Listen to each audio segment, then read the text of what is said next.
ನಮಸ್ಕಾರ. ರಿವ್ಯೂ ಚಾನಲ್ಗೆ ಸ್ವಾಗತ. ನಾನು ಸೌಖ್ಯ ಗಾಂವ್ಕರ್. ಸ್ಪೀಕರ್ ಚೇಂಬರ್ ಅಲ್ಲಿ ಲೋಕಸಭಾ ಸ್ಪೀಕರ್ ಚೇಂಬರ್ ಒಳಗಡೆ ನಡೆದಿದ್ದೇನು? ಬಿಜೆಪಿ ಈಗ ಕಾಂಗ್ರೆಸ್ನ ವಿರುದ್ಧ ಬಹಳ ಗಂಭೀರವಾದ ವಿಚಾರವನ್ನು ಇಟ್ಟಿದೆ. ಹಾಗಾದರೆ ವಿಡಿಯೋ ಮಾಡಿದ್ಯಾರು? ವಿಡಿಯೋವನ್ನು ಬಿಟ್ಟಿದ್ಯಾರು? ನರಾವಣೆ ಬುಕ್ ಹಿಡ್ಕೊಂಡು ಬಿಜೆಪಿಯನ್ನು ತರಾಟೆಗೆ ತಗೊಂಡಂತಹ ರಾಹುಲ್ ಗಾಂಧಿ ಅವರಿಗೀಗ ನರಾವಣೆಯವರೇ ಶಾಕ್ ಕೊಟ್ಟಿದ್ದಾರೆ. ಮತ್ತೊಂದು ಕಡೆ ಡೀಟೇಲ್ಸ್ ಇಡ್ತಾ ಹೋಗ್ತೀವಿ. ಮೆಗಾ ಡೆವಲಪ್ಮೆಂಟ್ ಆಗ್ತಿದೆ. ಬಜೆಟ್ ಸೆಷನ್ ಕೋಲಾಹಲಕ್ಕೆ ಸಂಬಂಧಪಟ್ಟಂತೆ ಡೀಟೇಲ್ಸ್ ಮಿಸ್ ಮಾಡದೆ ನಮ್ಮ ಚಾನಲ್ನ ಸಬ್ಸ್ಕ್ರೈಬ್ ಮಾಡಿ. ನಿಮ್ಮ ಅಭಿಪ್ರಾಯ ಕಮೆಂಟ್ ಮಾಡಿ ತಿಳಿಸಿ. ಹಾಗೆ ನಮ್ಮ ಎಲ್ಲ ವಿಡಿಯೋ ಅಪ್ಡೇಟ್ಸ್ ನಿಮ್ಮನ್ನು ತಲುಪಬೇಕಂದ್ರೆ ಪಕ್ಕದಲ್ಲಿರೋ ಬೆಲ್ ಐಕಾನ್ ಕ್ಲಿಕ್ ಮಾಡೋದನ್ನು ಮರಿಬೇಡಿ. ಎಸ್ ವೀಕ್ಷಕರೇ, ನಂಬರ್ 1, ಸ್ಪೀಕರ್ ದೊಡ್ಡ ಸ್ಟೆಪ್ ಅನ್ನು ತಗೊಂಡಿದ್ದಾರೆ. ಈಗ ಲೋಕಸಭಾ ಸ್ಪೀಕರ್ ಓಂ ಬಿರ್ಲಾ ಅವರನ್ನು ಕೆಳಗಿಳಿಸೋದಕ್ಕೆ ಅವರ ಪದಚ್ಯುತಿಗೆ ನೋ ಕಾನ್ಫಿಡೆನ್ಸ್ ಮೋಷನ್ ಮಾಡ್ತಾ ಇದೆಯಲ್ವಾ. ನೋಟಿಸ್ ಸರ್ವ್ ಮಾಡಿ ಅಂದರೆ ನೋಟಿಸ್ ಕೊಟ್ಟಿದ್ದಾರೆ 118 ಜನ ಏನೋ ಸಂಸದರು ಸೈನ್ ಮಾಡಿ. ಯಾಕಂದರೆ ಓಂ ಬಿರ್ಲಾ ಅವರು ಪಕ್ಷಪಾತಿಯಾಗಿ ನಡ್ಕೊಂಡಿದ್ದಾರೆ, ಮತ್ತು ನರೇಂದ್ರ ಮೋದಿ ಅವ್ರ ಮೇಲೆ ದಾಳಿಗೆ ಮಹಿಳಾ ಎಂಪಿಗಳು ತಯಾರಿ ಮಾಡಿಕೊಂಡಿದ್ರು ಅನ್ನುವಂಥ ಸುಳ್ಳು ಹೇಳಿಕೆಯನ್ನು ಕೊಟ್ಟು ಮೋದಿ ಅವರನ್ನು ಸ್ಪೀಚ್ಗೆ ಬರದಂತೆ ತಡೆದಿರೋದು ಕೂಡ ಅತ್ಯಂತ ಬೇಸರದ ಒಂದು ಘಟನೆ ಅಂತ ಓಂ ಬಿರ್ಲಾ ಅವ್ರ ವಿರುದ್ಧವೇ ಮುಗಿಬಿದ್ದು ನೋ ಕಾನ್ಫಿಡೆನ್ಸ್ ಮೋಷನ್ಗೆ ಈಗ ಕೈಗೆತ್ಕೊಂಡಿರೋದಲ್ವಾ ಕಾಂಗ್ರೆಸ್ ಮತ್ತು ಟೀಮ್ ಕೈಕೂಟದ ಸಂಸದರು. ಈಗ ಇದಾಗ್ತಿದ್ದಂಗೆ ತಾನು ಆ ಚೇರಲ್ಲೇ ಕೂರಲ್ಲ ಅನ್ನುವ ನಿರ್ಧಾರವನ್ನು ಪ್ರಕಟಿಸಿರುವ ಓಂ ಬಿರ್ಲಾ ಅವರು. ಅಂದರೆ ಈ ನೋ ಕಾನ್ಫಿಡೆನ್ಸ್ ಮೋಷನ್ ಏನೇನು ಪ್ರೊಸೀಡಿಂಗ್ಸ್ ಇದೆ ಎಲ್ಲ ಆಗಲಿ, ಅದ್ರ ಬಗ್ಗೆ ಒಂದು ತೀರ್ಮಾನ ಆಗೋ ತನಕ ನಾನು ಆ ಕುರ್ಚಿಯಲ್ಲಿ ಕೂರಲ್ಲ, ನ್ಯಾಯಯುತವಾಗಿ ನಡ್ಕೊಂಡಿದ್ದೀನಿ, ನನಗಿರುವಂಥ ಪಕ್ಕಾ ಇನ್ಫಾರ್ಮೇಷನ್ ಮೇಲೆ ನಾನು ಆ್ಯಕ್ಟ್ ಮಾಡಿದ್ದೀನಿ. ಆದರೆ ಇಂತಹ ಆರೋಪ ಮಾಡಿ ನೋ ಕಾನ್ಫಿಡೆನ್ಸ್ ಮೋಷನ್ ಅವಕಾಶ ಇದೆ ಅವ್ರಿಗೆ, ಮಾಡಲಿ. ಪಾಸ್ ಆಗುತ್ತಾ ಅದು ನೋಡೋಣ ಅಲ್ವಾ, ಅದನ್ನೆಲ್ಲ ಕಾದು ನೋಡಬೇಕು. ಈಗ ಓಂ ಬಿರ್ಲಾ ಅವರ ನಿರ್ಧಾರ ಏನು, ಅದೇನು ಅಂತ ಇತ್ಯರ್ಥ ಆಗೋ ತನಕ ನಾನು ಆ ಸೀಟಲ್ಲಿ ಕೂರಲ್ಲ ಅಂತ ಬಿಗ್ ಸ್ಟೆಪ್ಪನ್ನು ತಗೊಳ್ತಿದ್ದಾರೆ. ಮತ್ತೊಂದು ಕಡೆ ಓಂ ಬಿರ್ಲಾ ಅವರ ಅಂದರೆ ಸ್ಪೀಕರ್ ಚೇಂಬರಲ್ಲಿ 20 ಜನ ಸಂಸದರು, ಕಿರಣ್ ರಿಜಿಜು ಅವರು ಇದನ್ನು ಹೇಳ್ತಾ ಇರೋದು, ನಾನು ಇದ್ದೆ ಆ ಸ್ಪಾಟಲ್ಲಿ, ನಾನು ಇದ್ದೆ ಅಂತ. 20 ಜನ ಕಾಂಗ್ರೆಸ್ನ ಸಂಸದರು ಒಳಗಡೆ ನುಗ್ಗಿದ್ದಾರೆ, ಮತ್ತೆ ಅವಹೇಳನ ಮಾಡಿದ್ದಾರೆ. ಬ್ಯಾಡ್ ವರ್ಡ್ಸ್ ಎಲ್ಲ ಅಲ್ಲಿ ಯೂಸ್ ಆಗಿದೆ. ಅಸಲಿಗೆ ಈಗಿನ ಸ್ಪೀಕರ್ ತುಂಬ ಮೃದು ಸ್ವಭಾವದವರು ಇಲ್ಲವಾದಲ್ಲಿ ಬಹಳ ದೊಡ್ಡ ಆ್ಯಕ್ಷನ್ ಆಗ್ತಿತ್ತು. ಮಾಡಬಾರ್ದ ಕೆಲಸ ಮಾಡಿದೆ ಕಾಂಗ್ರೆಸ್. ಎಷ್ಟು ಹೀನಾಯವಾಗಿ ಇಷ್ಟು ಕೆಳ ಹಂತಕ್ಕೆ ಇಳಿದು ಬಿಡ್ತಲ್ವಾ ಅಂತ ಕಿರಣ್ ರಿಜಿಜು ಅವರು ಮುಗಿಬಿದ್ದಿದ್ದಾರೆ. ಒಂದು ಕಡೆ ಸದನದ ನಿಯಮಗಳನ್ನು ಪಾಲಿಸಲ್ಲ ಇವರು, ಮತ್ತೊಂದು ಕಡೆ ಸ್ಪೀಕರ್ ಚೇಂಬರ್ ಒಳಗಡೆ ಈ ರೀತಿ ಗಲಾಟೆ ಗಲಭೆ ಮಾಡ್ತಾರೆ. ಏನು ಕ್ರಮ ಆಗಬೇಕು ಇವ್ರ ವಿರುದ್ಧ ಅಂತ ಆಕ್ರೋಶ ಹೊರ ಹಾಕ್ತಿರೋದು ರಾಹುಲ್ ಗಾಂಧಿ ಅವರು. ನನಗೆ ಯಾರ ಪರ್ಮಿಷನ್ನು ಬೇಕಾಗಿಲ್ಲ, ನನಗೆ ಹೆಂಗೆ ಬೇಕೋ ಯಾವಾಗ ಬೇಕೋ ಮಾತಾಡ್ತೀನಿ ಅಂತ ಕೂಗಾಡ್ತಾರೆ. ಇನ್ಫ್ಯಾಕ್ಟ್ ಕಲಾಪದಲ್ಲಿ ಮಾತಾಡುವಾಗ ಪ್ರಧಾನಿಯೇ ಆಗಿದ್ರು ಚೇರ್ ಪರ್ಮಿಷನ್ ಅಂದರೆ ಸ್ಪೀಕರ್ ಪರ್ಮಿಷನನ್ನು ತಗೊಂಡೇ ಮಾತಾಡಬೇಕು. ರಾಹುಲ್ ಗಾಂಧಿ ಅವರು ನನಗೆ ಪರ್ಮಿಷನ್ನೇ ಬೇಡ ಅಂತ ಹೇಳ್ತಿರೋದು ಎಲ್ಲ ವಿಚಾರ ಎತ್ತಿ ಈಗ ಕಿರಣ್ ರಿಜಿಜು ಅವರು ಸ್ಪೀಕರ್ ಕಚೇರಿಯಲ್ಲಿ ಏನಾಯಿತು, ಪ್ರಿಯಾಂಕಾ ಗಾಂಧಿ ಅವರಿಂದ ಹಿಡಿದು ವೇಣುಗೋಪಾಲ್ ಅವರಿಂದ ಹಿಡಿದು ಕಾಂಗ್ರೆಸ್ ಸೀನಿಯರ್ಸ್ ಇದ್ರು ಅಲ್ಲಿ, ಅವರ ಎದುರೇ ಏನಾಯಿತು ಅಲ್ಲಿ, ಏನು ನಡೆಯೋಕೆ ಬಿಟ್ಟರು ಅಂದರೆ ಪ್ಲ್ಯಾನ್ ಮಾಡಿಕೊಂಡೇ ಬಂದಿದ್ರು ಸ್ಪೀಕರ್ ವಿರುದ್ಧ ಮುಗಿ ಬೀಳೋದಕ್ಕೆ ಅನ್ನುವ ಆಕ್ರೋಶ ಸಿಡಿದಿದೆ. ಈಗ ಬಿಗ್ ಬಾಂಬ್, ಬಹಳ ಗಂಭೀರವಾದ ಆರೋಪ ಇದು. ಸ್ಪೀಕರ್ ಕಚೇರಿಯ ಒಳಗಡೆ ಇಂಥ ಘಟನೆ ನಡೆಯುತ್ತೆ ಅಂದರೆ ಮತ್ತೆ ಅಲ್ಲಿ ಗಲಾಟೆ ಆಗ್ತಿರುವಾಗ ವಿಡಿಯೋ ಚಿತ್ರೀಕರಣ ಮಾಡ್ಕೊಂಡಿದ್ದಾರೆ.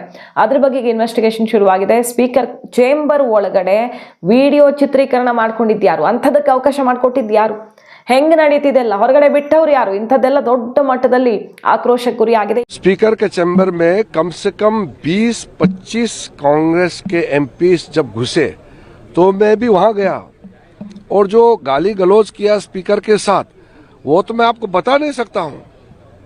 स्पीकर तो बहुत नरम आदमी है, नहीं तो और भी कठोर कदम उठा सकते थे.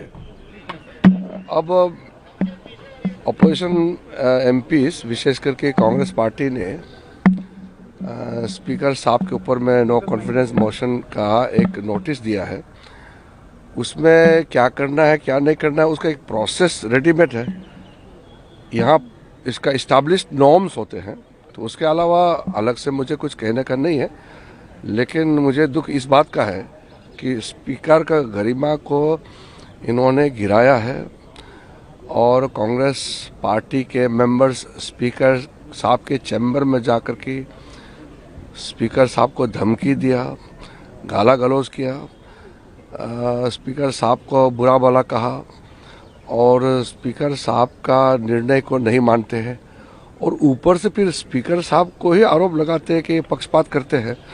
ऐसे तो मैंने पहले बार देखा है।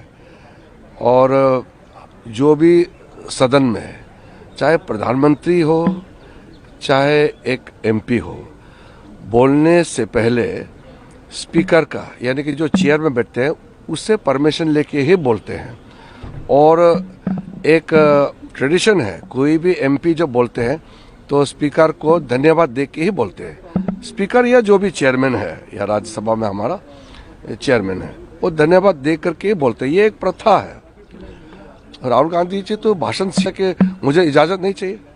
आप रिकॉर्ड में सुने होंगे ना, आप लोग सबने सुना है राहुल गांधी जी ने क्या बोला उस दिन, मुझे बोलने के लिए किसी का परमिशन नहीं चाहिए, मैं अपना अधिकार हक से बोलता हूँ। अब ये मानसिकता तो बहुत खतरनाक है। ಇಡೀ ಕಲಾಪವನ್ನ ಹಾಳುಗೆಡವಿದೆ ಕಾಂಗ್ರೆಸ್ಸು, ಇಡೀ ದೇಶ ಗಮನಿಸ್ತಾ ಇದೆ ನಿಮ್ಮನ್ನ ಅಂತ ಬಿಜೆಪಿ ಕೆಂಡ ಕಾರ್ತಿದೆ. ಈಗ ಒಂದ್ ಕಡೆ ಸೇನೆಗೆ ಅವಮಾನ ಮಾಡಿ ನರಾವಣೆ ಬುಕ್ ಅಂತ, ಮತ್ತೊಂದ್ ಕಡೆ ದೇಶಕ್ಕೆ ಈ ಎಲ್ಲ ಸಾಂವಿಧಾನಿಕ ಹುದ್ದೆಗಳಿಗೆ ಎಲ್ಲಾರ್ಗೂ ಅವಮಾನ ಮಾಡ್ತಿದ್ರ ನೀವು. ಈ ದೇಶದ ವ್ಯವಸ್ಥೆಯನ್ನೇ ಅಲ್ಲೋಲ ಕಲ್ಲೋಲ ಮಾಡ್ತೀನಿ ಅಂತ ಹೊರಟಿರೋ ನಿಮಗೆ ಜಯ ಸಿಗಲ್ಲ ಅಂತ ಮುಗಿಬಿದ್ದಿರೋದು. ನರಾವಣೆ ಬುಕ್ ವಿಚಾರದಲ್ಲಿ ಏನಾಯ್ತು ಹಂಗಾದ್ರೆ?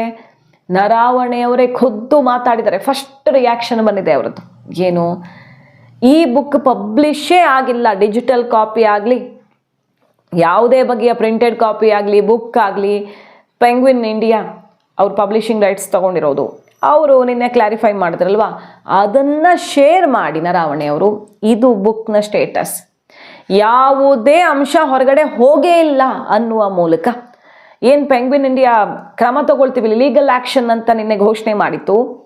ಯಾವುದೇ ಮಾಹಿತಿಯನ್ನು ಇದನ್ನು ಈ ಬುಕ್ಕು ಅಥವಾ ಈ ನಮ್ಗೇನು ರೈಟ್ ಸಿಕ್ಕಿದೆ ಅದ್ರ ಮೇಲೆ ನಾವು ಬಿಟ್ಟೇ ಇಲ್ಲ ಅಂದಮೇಲೆ ಇವ್ರ ಕೈಗೆ ಹೆಂಗೆ ಬರುತ್ತೆ ಅನ್ನೋದಲ್ವಾ ಪ್ರಶ್ನೆ. ಲೀಗಲ್ ಆ್ಯಕ್ಷನ್ ಅಂತ ಹೇಳಿತ್ತು, ಅದನ್ನೇ ಶೇರ್ ಮಾಡಿ ಇದು ಬುಕ್ನ ಸ್ಟೇಟಸ್ ಅಂತ ಖಚಿತಪಡಿಸಿದ್ದಾರೆ ನರಾವಣೆಯವರು. ಯಾಕೆಂದರೆ ನಿನ್ನೆ ರಾಹುಲ್ ಗಾಂಧಿಯವರು ಒಂದು ಪ್ರಶ್ನೆ ಎತ್ತಿದ್ರು, ನಾವು ಎಕ್ಸ್ ಆರ್ಮಿ ಚೀಫ್ ಮಾತನ್ನು ನಂಬ್ತೀವಿ, ಪೆಂಗ್ವಿನ್ ಮಾತನ್ನಲ್ಲ, ಯಾಕೆ ನಂಬಬೇಕು? ಯಾರೋ ಒಬ್ಬರು ಸುಳ್ಳು ಹೇಳ್ತಿದ್ದಾರೆ, ಹಾಗಾಗಿ ಆರ್ಮಿ ಚೀಫ್ ಆಗಿದ್ದವ್ರು ಸುಳ್ಳು ಹೇಳ್ತಾರೆ ಅಂತ ನಾವು ಭಾವಿಸಲ್ಲ ಅಂತ ಪೆಂಗ್ವಿನ್ ಸ್ಟೇಟಸ್ಗೆ ಅವರ ಮಾಹಿತಿಗೆ ಸೆಟ್ ಹೊಡೆದಿದ್ರು ರಾಹುಲ್ ಗಾಂಧಿಯವರು. ಆದರೆ ಅದು ಕರೆಕ್ಟ್ ಆಗಿರೋ ಇನ್ಫಾರ್ಮೇಶನ್ ಅಂತ ಸ್ವತಃ ನರಾವಣೆಯವರೇ ಖಚಿತಪಡಿಸ್ತಿದ್ದಾರೆ. ಸೊ ಫೇಕ್ ಬುಕ್ ಅನ್ನು ತಗೊಂಡು ಬಂದ್ರ ರಾಹುಲ್ ಗಾಂಧಿ, ಇನ್ನೂ ಪ್ರಿಂಟ್ ಆಗದ, ಇನ್ನೂ ಎಲ್ಲೂ ಹೊರಗಡೆ ಬಿದ್ದಿಲ್ಲ ಅಂತ ಅವರು ಯಾರು ಎಕ್ಸ್ ಆರ್ಮಿ ಚೀಫು ಹೇಳ್ತಿದ್ದಾರೆ, ಆಥರು ಹೇಳ್ತಾರೆ, ಪಬ್ಲಿಷರು ಹೇಳ್ತಾರೆ ಅಂದಮೇಲೆ ಇನ್ನೆಲ್ಲಿಂದ ಬರುತ್ತೆ? ರಾಹುಲ್ ಗಾಂಧಿಯವರು ದೇಶದ ಸೈನ್ಯಕ್ಕೆ ಅವಮಾನ ಮಾಡೋದಿಕ್ಕೆ ಅಂತಾನೆ, ಸರ್ಕಾರ ಅವಹೇಳನ ಮಾಡೋದಿಕ್ಕೆ ಅಂತಾನೆ ಫೇಕ್ ಬುಕ್ ಅನ್ನು ತಗೊಂಡು ಬಂದ್ರ ಕ್ಷಮೆ ಯಾಚಿಸಲಿ ಅಂತ ಬಿಜೆಪಿ ಮುಗಿ ಬೀಳ್ತಾ ಇರೋದು. ಎಲ್ಲೂ ಇಲ್ಲದೆ ಇರೋದು ಬುಕ್ಕು ಇವ್ರ ಕೈಗೆ ಹೆಂಗೆ ಸಿಕ್ತು, ಅದೇ ಫೈನಲ್ ಕಾಪಿ, ಅದೇ ಒರಿಜಿನಲ್ ಅಂತ ನಂಬೋದು ಹೆಂಗೆ? ಫಸ್ಟ್ ಆಫ್ ಆಲ್ ಪರ್ಮಿಷನ್ ಇಲ್ಲ ಅದನ್ನು ಹಿಡ್ಕೊಂಡು ಕಲಾಪದಲ್ಲಿ ಮಾತಾಡೋದಕ್ಕೆ. ಎರಡನೇದು, ಜನ ಹೊರಗಡೆ ಯೋಚನೆ ಮಾಡೋದಕ್ಕಾದ್ರೂ ಅದು ನಿಜವಾದದ್ದು ಅಂತ ಹೆಂಗೆ ನಂಬ್ತೀರಿ ಅನ್ನುವ ಆಕ್ರೋಶವೇ ಸಿಡಿದಿದೆ. ಮೊದಲು ಇವರು ಕ್ಷಮೆ ಕೇಳಲಿ, ದೇಶಕ್ಕೆ ಸೈನ್ಯಕ್ಕೆ ಈ ರೀತಿ ಅವಮಾನ ಮಾಡ್ತಿರುವಂತಹ ರಾಹುಲ್ ಗಾಂಧಿಯವರು ಅಂತ. ಅದರಲ್ಲೂ ನರಾವಣೆಯವರ ರಿಯಾಕ್ಷನ್ ಬರ್ತಿದ್ದಂಗೆ ರಾಹುಲ್ ಗಾಂಧಿಗೆ ಬಿಗ್ ಸೆಟ್ ಬ್ಯಾಕ್ ಆಗಿದೆ. ಅವರೇ ಕ್ಲಾರಿಫೈ ಮಾಡಿದ್ಮೇಲೆ ಹಿಂದಿನ ಅವರ ವಿಡಿಯೋ ಸ್ಟೇಟ್ಮೆಂಟ್ ಕೂಡ ಕ್ಲಿಯರ್ ಮಾಡಿತ್ತು, ತಮಗೆ ಓಪನ್ ಫೈರ್ಗೆ ಕೇಂದ್ರ ಸರ್ಕಾರ ಫ್ರೀ ಹ್ಯಾಂಡ್ ಕೊಟ್ಟಿತ್ತು ಅಂತ ಅವರ ಬೇರೆ ಒಂದು ವಿಡಿಯೋ ಕ್ಲಿಯರ್ ಮಾಡಿತ್ತು. ಈಗ ಹೇಳ್ತಿದ್ದಾರೆ ಈ ಬುಕ್ ಬಗ್ಗೆ, ಈ ಹೊರಗಡೆ ಇರುವಂಥ ಬುಕ್ಕು ಅಲ್ಲವೇ ಅಲ್ಲ, ಅಂಥದ್ದು ಏನೂ ಆಗೇ ಇಲ್ಲ ಅಂತ ನರಾವಣೆಯವರೇ ಹೇಳುವ ಮೂಲಕ ರಾಹುಲ್ ಗಾಂಧಿ ಅವ್ರಿಗೀಗ ಬಿಗ್ ಶಾಕ್ ಎದುರಾಗಿದೆ. ಸೊ ಇಡೀ ಕಲಾಪದಲ್ಲಿ ಕೋಲಾಹಲ ಎಬ್ಬಿಸಿರುವಂತಹ ಕೈಕೂಟ, ಈ ಎಲ್ಲ ವಿಚಾರಗಳ ಸುತ್ತ ಕೋಲಾಹಲ ಎದ್ದಿದೆ. ಮತ್ತು ಸಸ್ಪೆನ್ಷನ್ ಆಯಿತು, ಸ್ಪೀಕರ್ ಕ್ರಮ ಕೈಗೊಂಡ್ರು, ಈಗ ಸ್ಪೀಕರನ್ನೇ ಇಳಿಸ್ತೀವಿ ನಾವು ಆ ಚೇರಿಂದ ಅಂತ ಮುಗಿಬಿದ್ದಿದ್ದಾರೆ. ಸೊ ಲೋಕಸಭಾ ಸ್ಪೀಕರ್ ಓಂ ಬಿರ್ಲಾ ಅವರ ನಿರ್ಧಾರ ಈಗ ಸಂಚಲನ ಸೃಷ್ಟಿ ಮಾಡಿರೋದು, ಸೆಟ್ ಹೊಡೆದಿದ್ದಾರೆ. ಆಯಿತು, ನೋ ಕಾನ್ಫಿಡೆನ್ಸ್ ಮೋಷನ್ ಮೂವ್ ಮಾಡಿದ್ದೀರಾ, ನಾನು ಈ ಚೇರಲ್ಲೇ ಕೂರಲ್ಲ, ಇತ್ಯರ್ಥ ಆಗೋ ತನಕ ನಾನು ಇಲ್ಲಿಗೆ ಬರೋದೇ ಇಲ್ಲ ಅಂತ ಸೆಡ್ ಹೊಡೆದಿದ್ದಾರೆ. ಮಹತ್ವ ಪಡ್ಕೊಳ್ತಿದೆ ಬಜೆಟ್ ಸೆಷನ್ನಲ್ಲಿ ಈ ಬಾರಿಯ ಎಲ್ಲ ಬೆಳವಣಿಗೆಗಳು, ಇಡೀ ದೇಶ ಗಮನಿಸ್ತಾ ಇದೆ. ನಿಜವಾಗಿಯೂ ಈ ಗಲಾಟೆ, ಈ ಗಲಭೆಗೆ ಕಾರಣ ಏನು, ಇವ್ರು ಹೇಳ್ತಿರೋದಕ್ಕೆ ಸಾಕ್ಷಿ ಏನು ಅನ್ನೋದನ್ನ ದೇಶದ ಜನರ ಮುಂದೆ ತೆರೆದಿಡಿ ಅನ್ನೋದು ಬಿಜೆಪಿಯ ಓಪನ್ ಚಾಲೆಂಜ್. ಇಲ್ಲ ಕ್ಷಮೆ ಕೇಳಿ, ಬೇಷರತ್ ಕ್ಷಮೆ ಕೇಳಿ ಅಂತ. ಸೊ ರಾಹುಲ್ ಗಾಂಧಿ ಅವರು ದೊಡ್ಡ ಅಸ್ತ್ರದಂತೆ ಹಿಡ್ಕೊಂಡು ಬಂದಿದ್ದ ನರಾವಣೆ ಬುಕ್ ಈಗ ತಿರುಗುಬಾಣವಾಗಿ ಪರಿಣಮಿಸಿದೆ. ಮಾಹಿತಿ ಇಷ್ಟ ಆಗಿದ್ರೆ ಮಿಸ್ ಮಾಡದೆ ನಮ್ಮ ಚಾನಲ್ನ ಸಬ್ಸ್ಕ್ರೈಬ್ ಮಾಡಿ, ನಿಮ್ಮ ಅಭಿಪ್ರಾಯ ಕಮೆಂಟ್ ಮಾಡಿ ತಿಳಿಸಿ. Thank you.